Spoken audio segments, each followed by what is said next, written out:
बोतल खेलाएँ नि मैले। त्यो काँटा देखाइदेऊ न केमा हुन्छ भन्नुहुन्छ देखाइदेऊ त राम्रो लाग्छ यार मान्छे बोतल काटे के ढुङ्गाले। ल आजको तरकारी है हाम्रो दाजुभाइको मेहनत खोलामा बल्छी हान्न आएको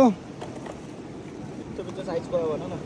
अलिकति मर्यो अनि दुईटा माछा चाहिँ यहाँ बोतलभित्र निस्किन अहिले काट्नुपर्छ। यता समोसा पनि छ खाजाको लागि पानी ल हेर्न सक्नुहुन्छ।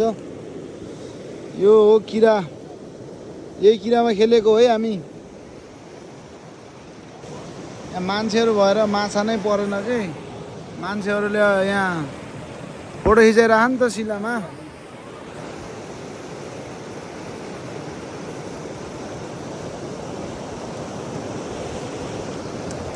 हल्ला भयो भने माछा नै आउँदैन कि सबै भाग्छ। यहाँ सबै सिलामा भिडियो गरेर मान्छेहरू सबै यहीँ माछाहरू यहीँ देख्छ अनि माछा नै फस्दैन के है। ल हामी दुईजनालाई झोल खाना त मरेछ फुत्कियो माछा जति सबै परेको नि फुस्किरहेको कि